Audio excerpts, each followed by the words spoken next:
The beautiful Black Sea along Georgia's coastline is often synonymous with tourism, but also raises deeper geopolitical questions. Georgia, a former republic of the Soviet Union, seceded in 1989 and became independent in 1991. Now, in 2025, the streets of its capital, Tbilisi, are divided over the results of a disputed election. The ruling Georgian Dream Party is dividing the country between a perceived pro-Russian association and pro-Western alliance.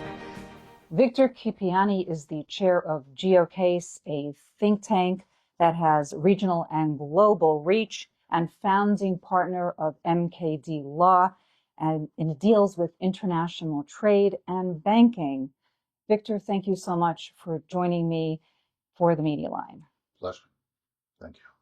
How does Georgia protect its current borders from reoccupation when Russia has set its sights on other countries, as we continue to witness in the bloody war between Ukraine and Russia? Yes, when it comes to Georgia and when it comes to Georgia's geopolitical posture, I very much favor that type of expression which speaks about being the prisoner of geography. And I think, that connotation, that name speaks for itself. Besides, as you rightly pointed out, we are in a very volatile region. The South Caucasus is a soft valley of Russia, with all the implications in terms of security, in terms of the so-called zones of influences. And on top of that, there is still a type of a Soviet legacy in Georgia, which has not gone entirely. And of course, added to that, and added with different challenges in the region, of course, it also contributes to the complexities of Georgian domestic politics and the complexities of having a solid security guarantees. Although when I'm saying guarantees, nothing is granted in this world. We can't speak about the absolute security protection, but still, that's something Georgia has been seeking for centuries. So this type of challenge is not new for this nation historically. It's just in different contexts, in a different environment. And yeah, as we point out to the realities of these days, those security challenges are at the background of the war in Ukraine, which is not just about the war in Ukraine, but about the new balance of the power in the wider region. And I also keep saying that Georgia's challenges are in the aftermath of the Third Nagorno-Karabakh War, which has created a completely different geopolitical and security landscape in the region. So all those factors in entirety has a direct impact on Georgia's posture, security-wise and geopolitical-wise. What kind of backdoor meetings are happening between Georgia and Russia? I'm not entirely sure if there are any backdoor meetings which are happening between two nations, two countries. We have to mention necessarily that the only formal platform between Georgia and Russia, it's the so-called Geneva format, which is about addressing the existing conflicts in Georgia. But if there's anything else behind the Geneva format, of course, we could hear a number of speculations and different rumors flying around, but in my position, honestly saying, I don't think it's quite serious to rely on any of those allegations. As I keep saying, no one has seen a smoking gun so far. But I do not rule out that there are some communications in terms of business to business, community to community. Perhaps someone could also be thinking about bringing together the think tank communities or academia to academia, because as we usually say, track 1.5 diplomacy or track 2.0 diplomacy could be helpful in terms of adding or contributing, understanding each other's concerns better than sometimes people at the official level or this formal stakeholders could understand. So I think, that could be, those contexts could be of an added value. Of course, nothing could change the geography, and also very much advocating that when we speak about the geography, the geography of Georgia also dictates for the opportunities and for limitations. So I think, we should be looking into the eyes of the reality as realistically as possible. The Black Sea is geographically situated near Russia, Europe, NATO's eastern countries, and the Middle East. It's also in close proximity to a conflict that's existed between Armenia and Azerbaijan. And these are only some of the strategic defense considerations that your think tank researches and explores. Can you break down the order of gravity of concern from the regional players, as there are many? Yes, again, historically, the complex relations with Russia have been the case and will continue to be the case in the foreseeable future,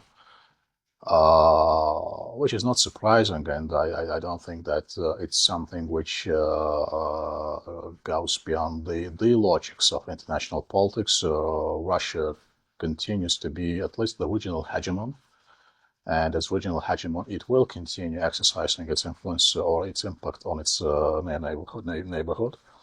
On top of that, the complexity of the South Caucasus, especially after the Nagorno-Karabakh war, after Azerbaijan has liberated the occupied territories, been about inviting different players into the region. And in that respect, I think, the South Caucasus these days is not any less a complex region than the Middle East is, with confluence of religious factors, the ethnic factors, and many others as well.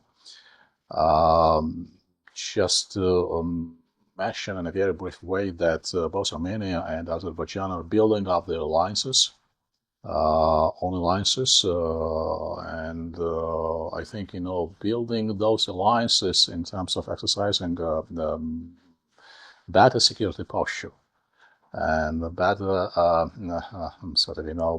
keep building up their own deterrence also brings another quite sensitive, raises quite sensitive question on the issue how much of the agency would be left to the South Caucasian nations, which is Georgia, Azerbaijan, and Armenia, in terms of having their own autonomous say when it comes to regional matters. So I think, the complexities, of course, also runs through that, as I was saying, the post-Karabakh regional order as well. And the last but not the least, the Black Sea, which has always been the battle, and historically the battle of influences, of geopolitical the impacts. Black Sea, which is the intersection of different regional or geopolitical winds, which are not always sometimes very much in the synergy with each other. Based on a famous Chinese saying, we live in interesting times. So it remains to be seen how we Georgians would be able to translate those interesting times into the tangible opportunities and better opportunities for us. How would you describe Georgia's westernization and its hope for Euro-Atlantic integration? This is the most critical issue as we speak these days. For quite some time, I was among those few people who were advocating for Georgia's realistic politics by saying that it was about, the hedging in international politics. It's about the Georgia's balancing act. But these days there is quite a big controversy in the country, to put it very mildly. And that controversy reflects in squeezing out the Western matrica from Georgia, squeezing out the Western matrica. And when we say the Western matrica, it's primarily about the rule of law, it's about accountability, it's about transparency, It's about all the basic elements which typically could be attributed to Western Matrix. And the Western Matrix is not just about the geography, it's about the type of the governance. And that, of course, came at a very inappropriate moment when Georgia has been granted the EU candidate status, and we were supposed to open accession talks by fall last year. Unfortunately, for us, intentionally, to some extent as well, those relations, they went to the south.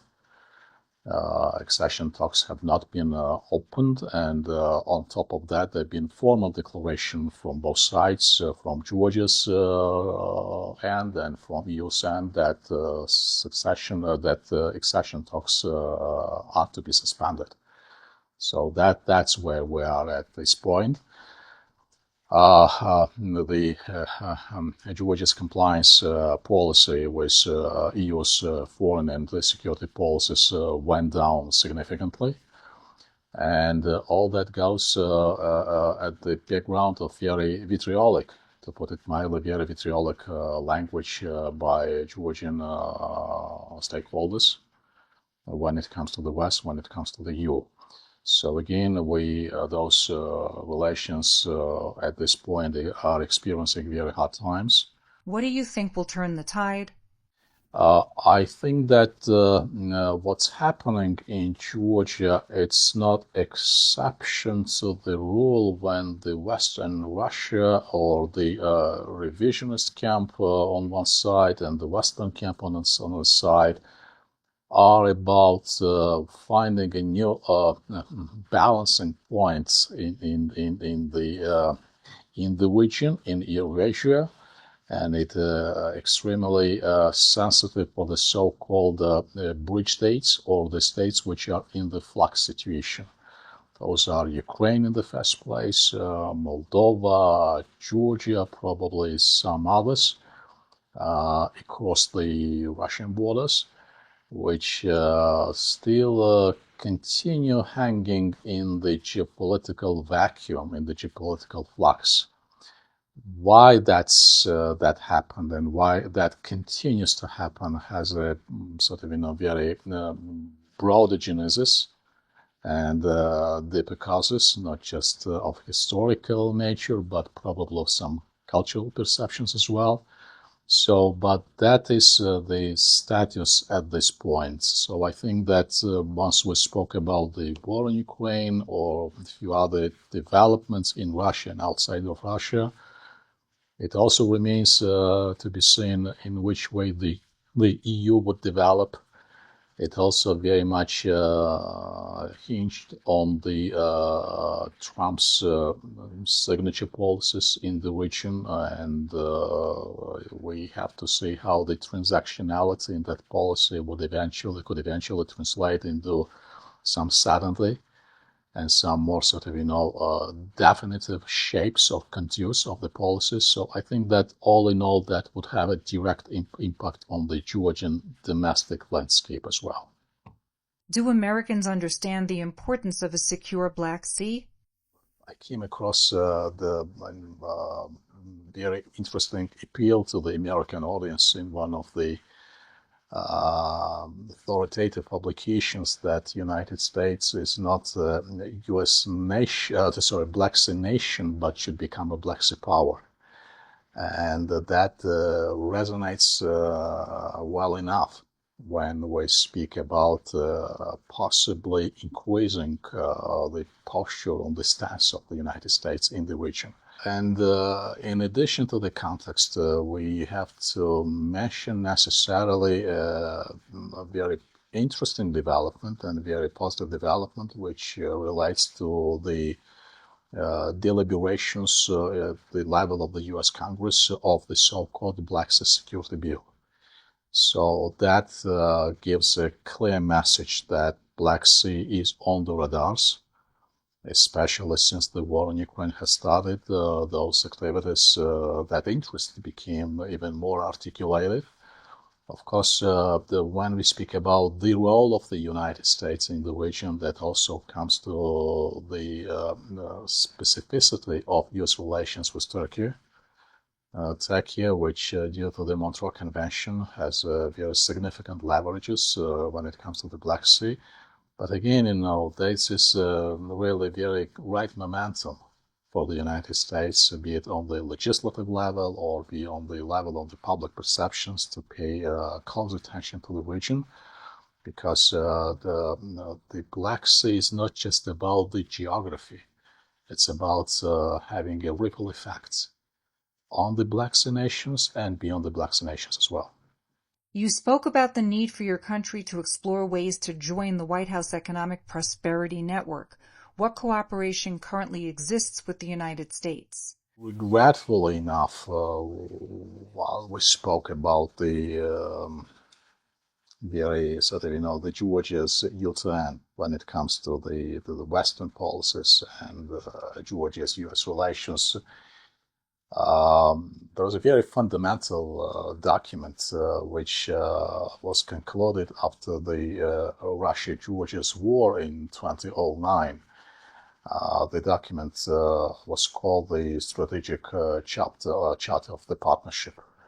That charter at this point is suspended, as well as different specifically designated programs, be those in the defense and security or on the education, etc., etc. So those programs are not active anymore.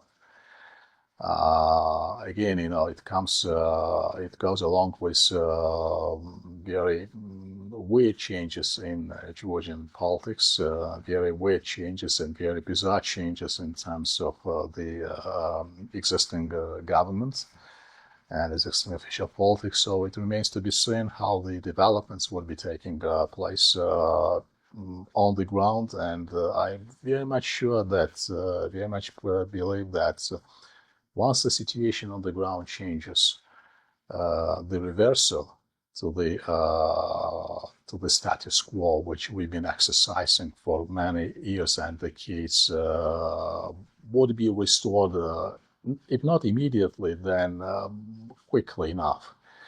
And the restoring those relations should go by different straight or by different the dimensions of bilateral relations, in terms of perhaps speaking or discussing the free trade agreement, some alleviations in visa regime, different other economic or security related programs. So I think that there would be some lessons learned, both on the Georgian side and on the U.S. side, once this crisis in bilateral relations is over. Are there private initiatives that are taking place despite the quagmire? I think, the private initiatives are there, and the private initiatives is something which we at Georgians and people in our community are doing. I think keeping that thread of healthy campaign and healthy communication is very much important, because that would help us to sustain at least the minimum understanding and the minimum relations between two nations. And once the crisis is over, that those relations or those communications would present good solid grounds upon which formal new structures of the bilateral relations would be built on. You touched on the European Union, but I need to bring up NATO. Where does Georgia stand in terms of affiliation with NATO?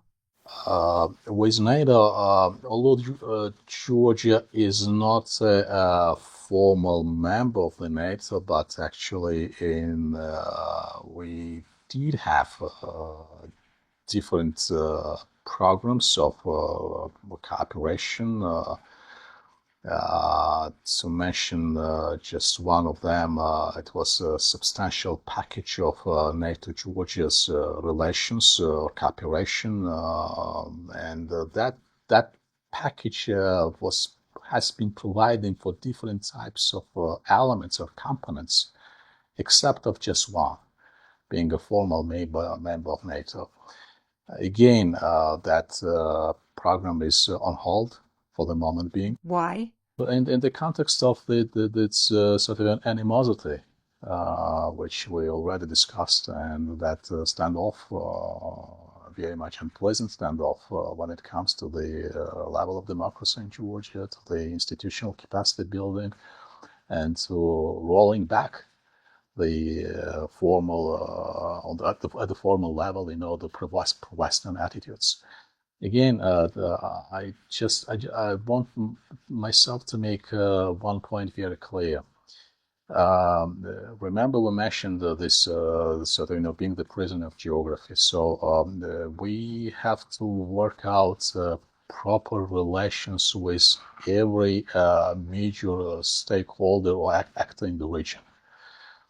There is nothing against, I do have nothing against diversifying Georgia's relations, be it with China or different other countries. But diversification should not be taking place at the expense of the existing relations.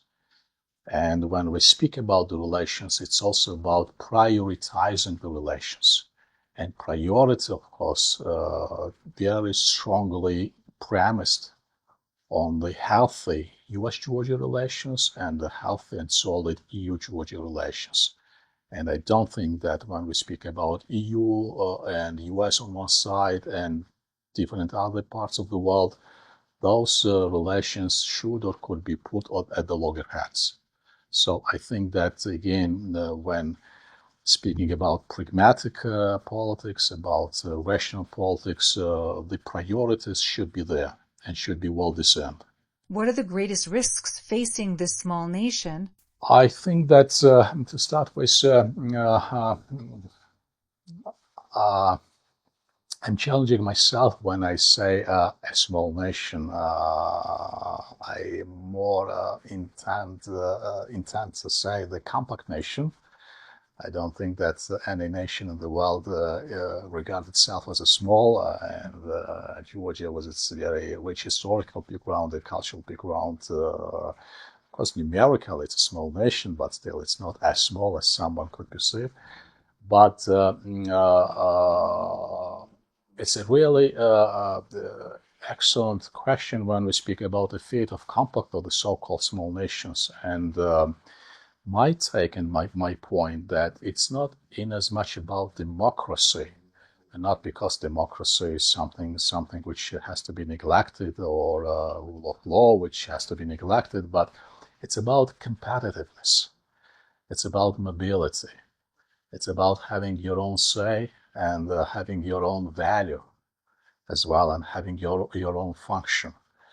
Once we speak about Georgia, since we have regained our independence in 1991, again, it's been a very constant search for the function, for the role, because the tectonics of the structure of modern relations, international relations, it's not just about being the consumer, it's also being the contributor.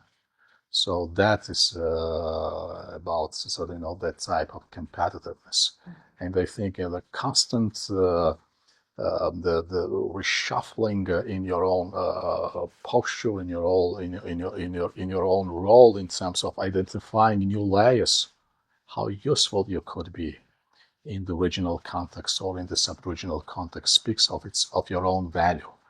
And I think, once we say about the future day of Georgia, it's also about competitiveness, it's about adaptability, it's about the function. Once you know that, and I think that's the plight for any compact nation, that nothing is for granted.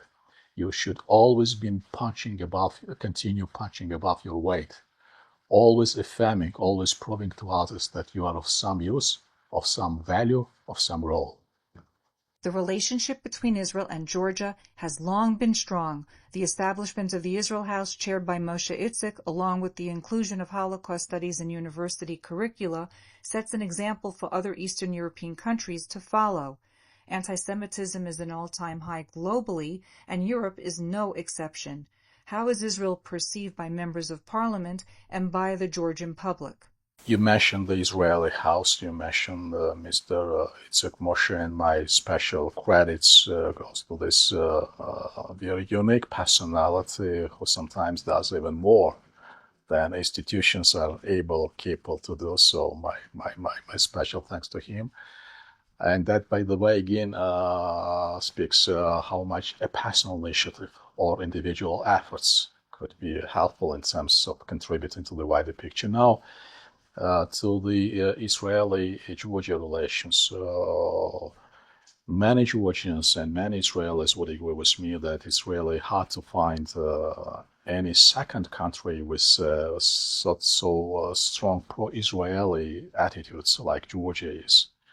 And I think that Israelis do feel that very warm welcome here in Georgia when they come either for business or for some pleasure or leisure, etc., etc. So this is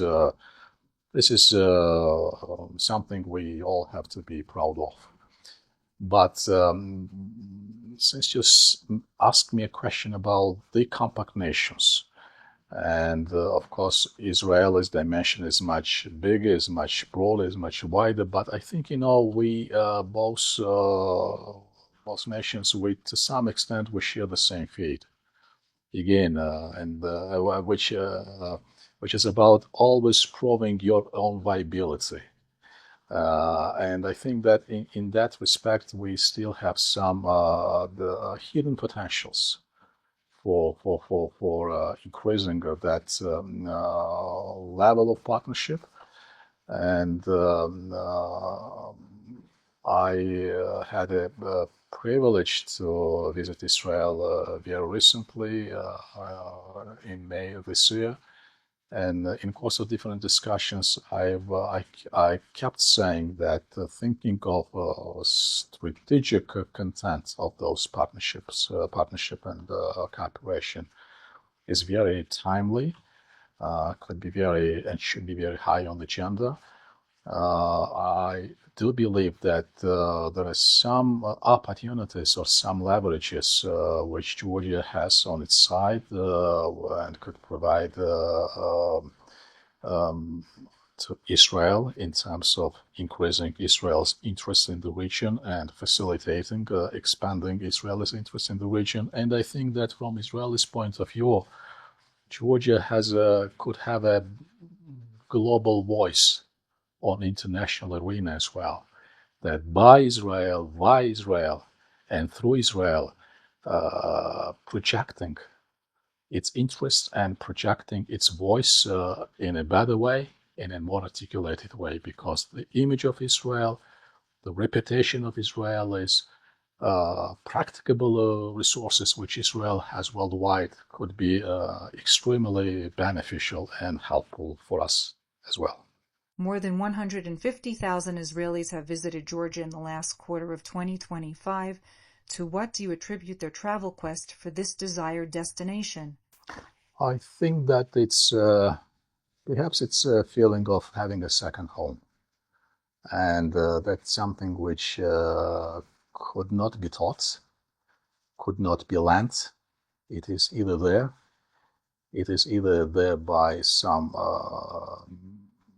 magics of the heaven, if you wish, so to put this in that way. So I think that's the mystery, that's the benign mystery, and that's something which we have to cherish and to have acknowledged, recognized, and be proud of. What's next for Victor Kipiani? I find it's a bit hard to make any the sort of crystal clear projections. But also very much in favor to respond in this way. Never say never. So never say never. I think that serving your own country in different capacities, regardless of a shape or form of content, is always a privilege and is always a responsibility. And not, by the way, when I say to be of service to your own country, not because I'm speaking with international media, let's put it this way, international media, but I think that that service also entails using those internationally recognized opportunities which we could exploit and which we could put to the benefit of this country as well. Victor Kipiani, really grateful for the interview, and best of luck. Thank you so much. Thank you. You too.